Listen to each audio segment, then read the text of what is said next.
Welcome students. अब हम यहाँ पे सीपीयू शेड्यूलिंग एल्गोरिथम के न्यूमेरिकल्स देखते हैं और उसमें सबसे पहला न्यूमेरिकल जो है वो आपके सामने ये रहा। आप देखिए यहाँ पे कि यहाँ पे कुछ सेट ऑफ प्रोसेस दिए हैं P1 से लेके P5 तक और उसके बाद उनके बर्स्ट टाइम दिए हुए हैं। बर्स्ट टाइम के बाद उनका साथ में अराइवल टाइम भी दिया हुआ है। अराइवल टाइम वो टाइम होता है जिस टाइम पे वो प्रोसेस आई। बर्स्ट टाइम वो टाइम होता है कि जितना टाइम उसको लगेगा। आप देख सकते हैं स्क्रीन पे यहाँ पे P1 को बर्स्ट टाइम जो है P1 का 3 है, लेकिन P1 शुरुआत में आ गई, उसका अराइवल टाइम 0 है। और उसी के बाद जब बस टाइम 3 हो रहा था तब P2 और P3 एंड देन P4 ऐसे करते करते सारी प्रोसेस आना चालू हुई।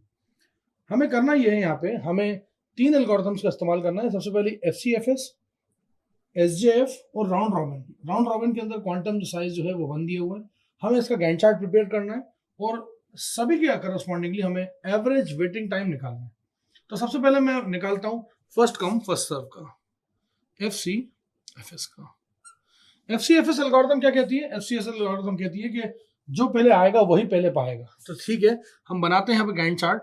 जब इसका गैंट चार्ट बनाएंगे तो यहाँ पे सबसे पहले A का नंबर आएगा, क्योंकि A प्रोसेस जो है वो सबसे पहले है। आप देख सकते हैं यहाँ पे P1 या A, जो भी नाम देना चाहें आप इसको। आप P1 P2 देना चाह रहे हैं, P1 P2 दे दें। ABC में लेना चाह रहा हूँ तो मैं ABC ले सकता हूँ, कोई हर्ज नहीं है उसमें। लेकिन जैसा क्वेश्चन में हो वैसे ही लें। तो अगर आप क्वेश्चन में P1 P2 ले रहे हैं तो उसको फिर P1 P2 ही रखें। तो इसको हम भी इसको यहाँ पे P1 P2 बनाने की कोशिश करते हैं रादर देन ABC, क्योंकि गलत प्रोटोकॉल तो हम भी फॉलो नहीं करेंगे। तो हमने ले लिया इसको P1, और P1 को जो है वो आया और 0 से आया और 3 तक चला। क्यों चला?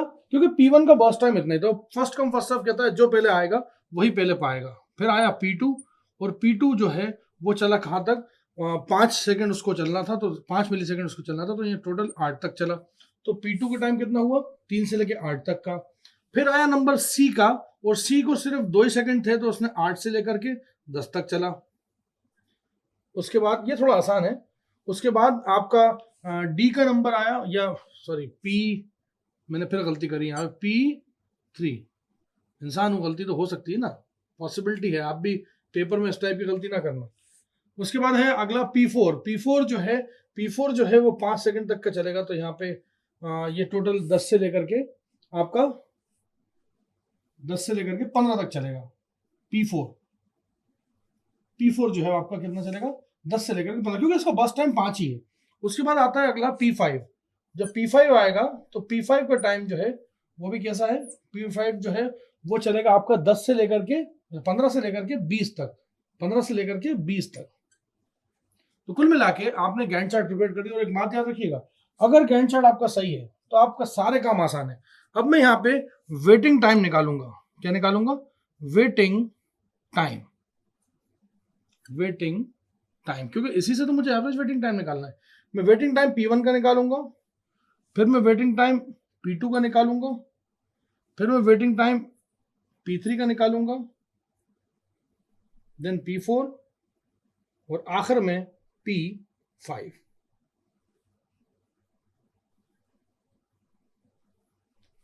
चलिए, वेटिंग टाइम फॉर P1 हम देखते हैं क्या है। P1 ने कितना वेट करा? P1 ने सही मायनों में कुछ भी वेट नहीं करा, तो इसके लिए वेटिंग टाइम इसका कितना हुआ? 0। P2 ने कितना वेट करा? P2 ने वेट करा सिर्फ 3 सेकंड तक, जब तक P1 तक कहानी थी, तो उसका आंसर 3। P3 ने वेट करा 8 सेकंड बाद उसका नंबर आ गया, तो 8 से 10 तक उसने पूरा अपना काम कर लिया। P4 ने वहीं आपका वेट करा 10 सेकंड तक, 10 मिली सेकंड तक, सॉरी मेरे मुंह से कभी सेकंड निकल जाए तो समझ जाना मिली सेकंड है। उसके बाद आया 15, क्योंकि ये है फर्स्ट कम फर्स्ट सर्व, इसमें ज्यादा इतना झगड़ा होता नहीं है। अब मैं यहाँ पे फर्स्ट कम फर्स्ट सर्व के हिसाब से यहाँ पे निकालूंगा एवरेज वेटिंग टाइम, AWT। इसको क्या करेंगे? ये जितनी भी वैल्यूज हैं ये सारी की सारी वैल्यूज को जोड़ेंगे, अपॉन 5 करेंगे तो आंसर आ जाएगा। तो ये हो गया आपका 15 और 10 25, 25 और 11, 25 और 11 टोटल कितना हुआ? 25 और 11 हुआ 36।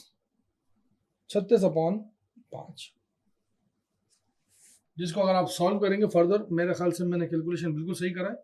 मैं एक बार फिर से अपने आपको रिकैलकुलेट कर लेता हूँ कि गलत तो नहीं करा। तो 25, 25 और 11, 25 और 11 36। Very good. अब यहाँ पे 7.2 इसका आंसर आता है, 7.2 ms, क्योंकि अगर आप इसको देखेंगे तो ये इतना ही आंसर आएगा। 35 एंड 7.2। तो ये एक तरीका हुआ जिससे हमने क्या करा, FCFS से इसको सॉल्व करा। आसान है, आसान है, बिल्कुल आसान है, लेकिन आपको थोड़ा सा इसको ध्यान में रखना पड़ेगा कि कोई मिस्टेक ना हो जाए। अब अगला मेथड जो आ रहा है ना, अगला मेथड क्या कहता है, अगला मेथड कहता है shortest job first. Shortest job first के लिए आपको एक बार फिर से क्वेश्चन को देखना पड़ेगा, क्वेश्चन को अच्छे से देखना पड़ेगा कि कौन सा जॉब सबसे कम है। जिस जॉब को सबसे कम बोले जाएगा उसी जॉब को सबसे पहले काम किया जाएगा। लेकिन साथ ही साथ आपको यह भी देखना है कि इनका अराइवल और डिपार्चर टाइम क्या है, वो भी देखना पड़ेगा। तो आपको शुरुआत करनी पड़ेगी शॉर्टेस्ट जॉब फर्स्ट से। और शॉर्टेस्ट जॉब फर्स्ट के अंदर हम अराइवल टाइम को इग्नोर कर देते हैं, क्योंकि अराइवल टाइम इसलिए इतना मायने नहीं रखता। हम सीधे सीधे क्या करते हैं, जो सबसे पहली जॉब होती है उसको ही काम में लगा देते हैं। तो यहाँ पे जो गैंट चार्ट बनेगा शॉर्टेस्ट जॉब फर्स्ट का, वो थोड़ा सा डिफरेंट बनेगा। शॉर्टेस्ट जॉब फर्स्ट में आप सबसे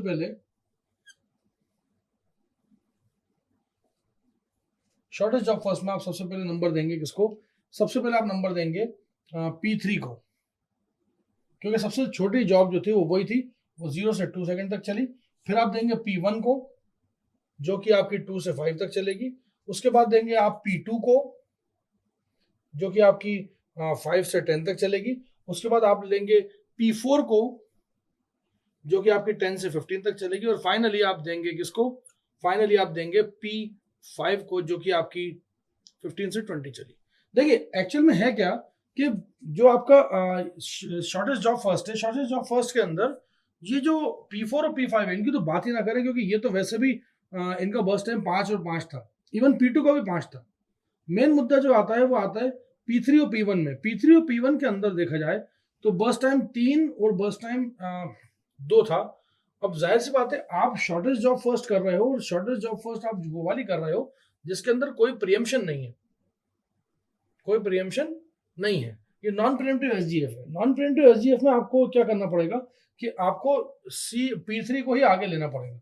अब यहाँ पे अगर वेटिंग टाइम निकालें ए का या P1 का, जो भी आप बोले, तो P1 का वेटिंग टाइम कितना आएगा, P1 का वेटिंग टाइम आएगा 2, फिर P2 का आएगा 5। आपको दिख ही रहा होगा, मैं हमेशा आगे वाले को वेटिंग टाइम बोलता हूँ, ठीक है। उसके बाद P3 का 0, क्योंकि P3 का कोई वेटिंग टाइम है ही नहीं। फिर उसके बाद आएगा P4 का वेटिंग टाइम कितना आएगा, 10। और उसके बाद फिर P5 का वेटिंग टाइम कितना आएगा, P5 का वेटिंग टाइम 15।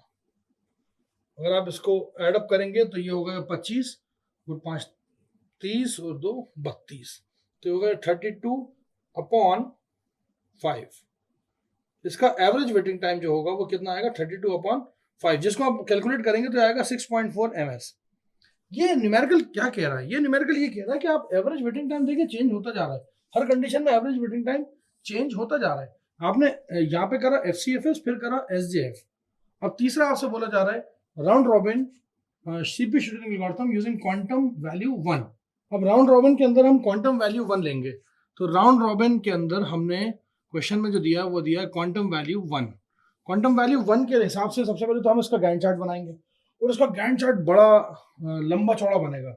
वो लंबा चौड़ा गैंट चार्ट बनेगा क्योंकि हमने यहाँ पे जब 1 वैल्यू दे दी, तो हम गौर से देखें अगर हमारे क्वेश्चन के अंदर, तो एक भी बर्स्ट टाइम ऐसा नहीं है जो कि 1 से छोटा हो। 1 से छोटा क्या होगा, जाहिर सी बात है एक एक चक्कर तो सबको लगाना ही पड़ेगा। मतलब अगर मैं P1 से P5 तक एक चक्कर लगाऊंगा, बल्कि दूसरा चक्कर भी लगाऊंगा, तब भी P3 कंप्लीट होगा, P1 तो तब भी बच जाएगा।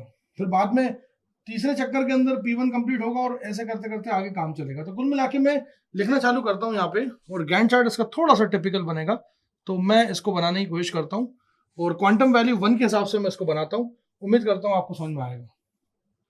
जरा देखिए इसको, सबसे पहले A B C D E, या आप इसको ऐसे ना करते हुए, अगर पुराना क्लासिकल तरीका अगर मेरा अपनाया है, तो अभी जो मैं बार बार बोल रहा हूँ कि अगर आपने मान लीजिए ABCD कन्वेंशन दिया तो ABCD रखें, लेकिन मैं कहूँगा ये कि जो क्वेश्चन में दिया हो, अगर इवन मुझसे भी गलती हो रही है तो मैं आपको देखिए बीच सेशन में आपको मिटा रहा हूँ। इसका मतलब मैं चाहता हूँ कि मेरे से गलती हुई है तो मैं उसको सुधारूँ। तो P1 P2 P3 P4 और P5 ये एक चक्कर हो गया, और मैं क्वांटम वैल्यू क्या देता हूँ, 1 देता हूँ। उम्मीद करता हूँ आपको दिख रहा होगा ये। तो क्वांटम वैल्यू 0 1 2 3 4 5, ये देखिए एक चक्कर कंप्लीट।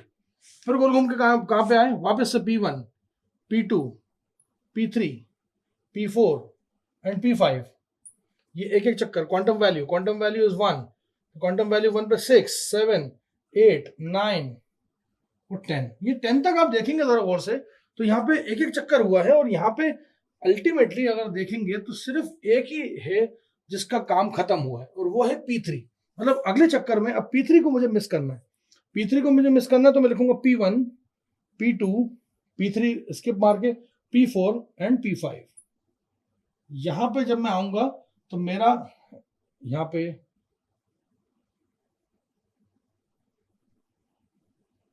11, 12, 13 और 14 में आपका एक चक्कर और कंप्लीट हुआ।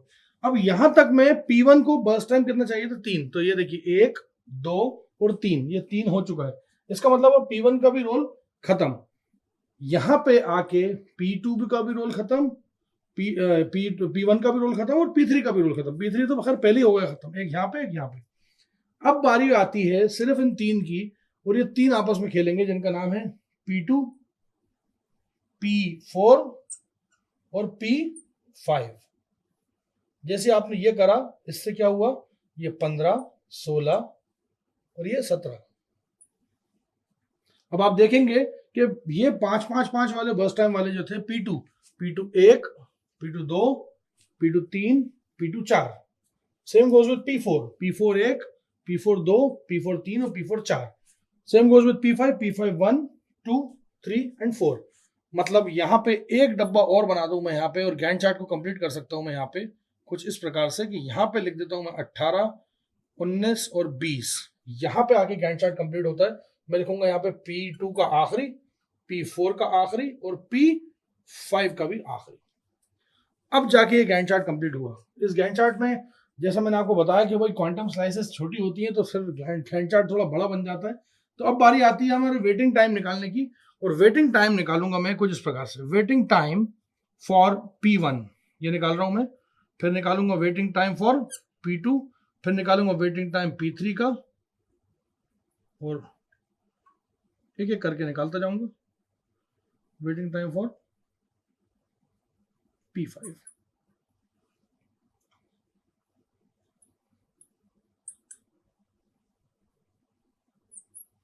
चलिए P1 ने कितना इंतजार किया उसको कैलकुलेट करना है हमें।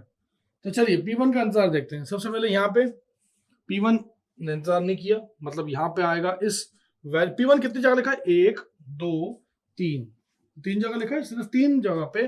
पहली बार में तो कुछ इंतजार नहीं किया, दूसरी बार में उसने 1 से लेके 5 तक इंतजार किया, मतलब 1, 2, 3, 4, ये हुआ 4, प्लस यहां के बाद 1, 2, 3, 4, तो ये हुआ 4। टोटल जो P1 का वेटिंग टाइम आया ना वो आया 8 मिली सेकेंड।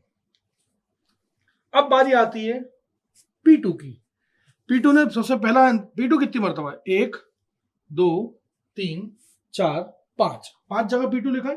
P2 ने कितना वेट किया, सबसे पहले तो यही वेट किया उसने 1 मिली सेकेंड तक वेट किया। उसके बाद अगला नंबर P2 का यहाँ आया, तो ये देखिए 1, 2, 3, 4,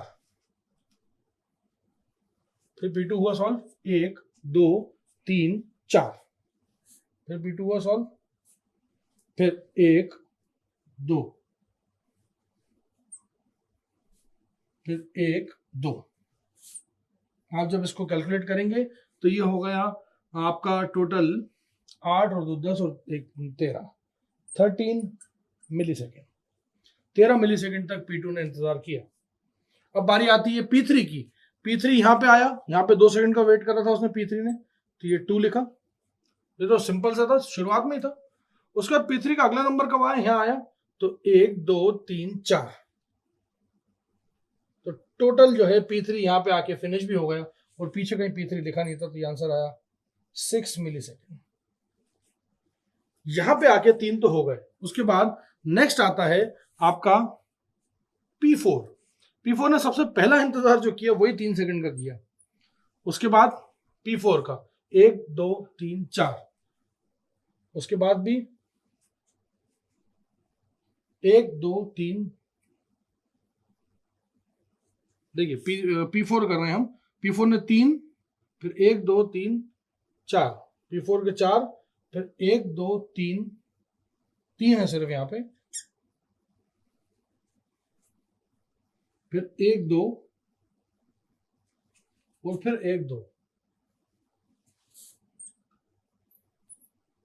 ये है टोटल P4 का इंतजार।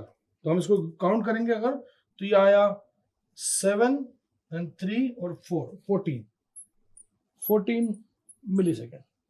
देखिए कुछ भी ऐसी चीज नहीं है जो आपको रटनी पड़ेगी, सिंपल देखना पड़ेगा। जैसे मैं आपके सामने कुछ देखा दिखाया मटेरियल नहीं लिख रहा, मैं चाहता तो डायरेक्ट आंसर लिख सकता था, लेकिन नहीं, मैं भी आपके सामने सॉल्व कर रहा हूँ उसको, मैं भी गिन रहा हूँ बकायदा, तो आपको भी ऐसे गिनना पड़ेगा पेपर में। अब आता है P5। P5 जो है, P5 ने सबसे पहला इंतजार जो करा वो 4 का करा, वो यहाँ सामने दिख रहा है, फिर 1 2 3 4, फिर 4 का करा, यहाँ पे आ गए, फिर 1 2 3, फिर 1 2 और फिर 1 2। आप जब जरा इसको कैलकुलेट करेंगे तो ये हो जाएगा टोटल 8 और 2 10 और 5 15, ये आया 15 मिली सेकेंड। आप अगर देखेंगे इसका एवरेज वेटिंग टाइम अगर निकालना चालू करेंगे तो एवरेज वेटिंग टाइम कितना भयानक आएगा इसका, लिखाएगा 8 + 13 + 6 + 14 एंड 15 अपॉन 5। अब इसको जब कैलकुलेट करेंगे तो आपका आंसर आएगा 11.2 मिली सेकेंड। इसी न्यूमेरिकल के अंदर हमने अभी फर्स्ट कम फर्स्ट सर्व देखा था, और इसी न्यूमेरिकल के अंदर हमने शॉर्टेज ऑफ फर्स्ट भी देखा था, और इसी न्यूमेरिकल के अंदर हमने राउंड रॉबिन भी देखा था, जैसे कि हमें बोला गया था देखने को। तो ये है इसका कंप्लीट आंसर, जिसके अंदर आपने क्वांटम टाइम 1 लिया और इसका एवरेज वेटिंग टाइम आया 11.2 मिली सेकेंड। जबकि हमारी जो दूसरी अप्रोचेस थी उनके आंसर थोड़े डिफरेंट आए थे, उनके आंसर थोड़े से अलग आए थे। फर्स्ट कम फर्स्ट सर्व 7.2 दे रही थी, तो शॉर्टेज ऑफ फर्स्ट जो थी वो 6.4 दे रही थी। तो डिपेंडिंग अपॉन कंडीशन हमें जैसा क्वेश्चन मिलता है हम वैसा उसको सॉल्व करते हैं। Thank you so much.